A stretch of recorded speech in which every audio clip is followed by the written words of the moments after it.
ঈদ মুবারক। আবারও আপনাদের ঈদের দিনের ভিডিওতে স্বাগত জানাচ্ছি।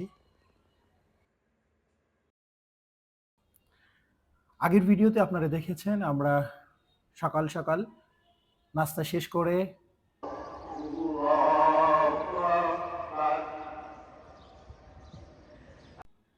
ঈদের নামাজ পড়তে গিয়েছি।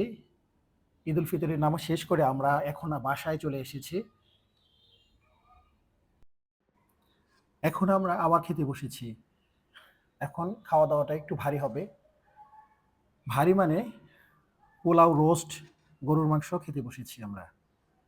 আসলে ঈদের দিনে খাবারটা একটু বেশি পরিমাণ হয়ে যায়। খাবারের বিভিন্ন আইটেমগুলায় একটু একটু করে টেস্ট করতে করতে কখন যে খাবারের পরিমাণ অনেক বেশি হয়ে যায়, মাঝে মাঝে অতিরিক্ত হয়ে যায়, সেটা আমরা লক্ষ্য করি না। আসলে লক্ষ্য করা হয় না। ঈদের দিনে খাবার, এক মাস রোজা রাখার পর ঈদের দিনে খাবার খেতে বসলে আসলে এভাবে লক্ষ্য করা হয় না। শুধু আমি না, আমার মনে হয় আমাদের মতো সকলেরই একই অবস্থা। ঈদের দিনে খাবারটা একটু অন্য দিনের চেয়ে বেশি হয়ে যাবেই, এটা স্বাভাবিক। আলহামদুলিল্লাহ সকলের বাসায় কম বেশি বিশেষ খাবারের আয়োজন থাকে। আর ঈদের দিনটা অন্য স্বাভাবিক দিনের চেয়ে একটু ব্যতিক্রম, সেটা আমরা সবাই জানি। আমরা বিভিন্নভাবে ঈদের দিন পালন করে থাকি। রোস্ট আমি খুব পছন্দ করি।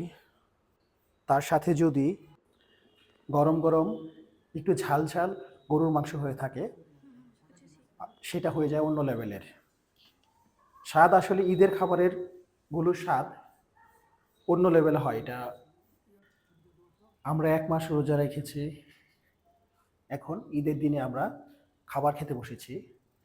এই খাবারের স্বাদ শুধু আমি দুইটা ঈদেই পেয়ে থাকি। আপনারা কি বলেন? ঈদের দিনে খাবারের স্বাদ কি আপনি সারা বছর পেয়ে থাকেন? অবশ্যই কমেন্টস করে জানাবেন। আমার কাছে, আমি বারে বারে বলছি, আবার বলছি, ঈদের দিনে খাবারের স্বাদ আল্লাহর একটা রহমত। এই খাবার অন্য দিনের খাবারের সাথে কখনোই মিলবে না। আর খাবারটা যদি হয়ে থাকে হোমমেড, আমার আম্মু আগে ভালো গরুর মাংস রান্না করতে পারতো, এখন আমার বড় আপু আমাদের জন্য ভালো ভালো গরুর মাংস রান্না করে, টেস্টি গরুর মাংস। এই তো এইভাবে আমাদের ঈদটা চলে যায়। আপনাদের কেমন ঈদ যাচ্ছে কমেন্টস করে জানাবেন। বন্ধুরা, আপনারা যারা আমাদের চ্যানেলটি এখনো সাবস্ক্রাইব করেননি, চ্যানেলটি সাবস্ক্রাইব করে আমাদের পাশে থাকবেন। দেখা হবে ইনশাল্লাহ আপনাদের সাথে আমাদের নতুন নতুন ভিডিওতে। ঈদের দিনের ভিডিও বিশেষ পর্ব।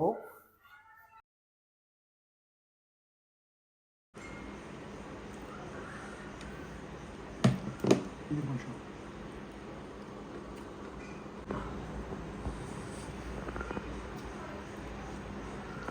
10-10। আলহামদুলিল্লাহ, আলহামদুলিল্লাহ। এগুলা সকালে খেয়েছি, এগুলা এখন দুপুরে খাওয়া দাওয়া হচ্ছে।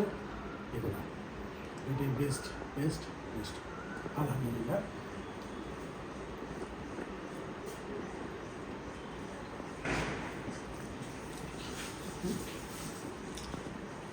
ভিডিও করা শেষ করে না।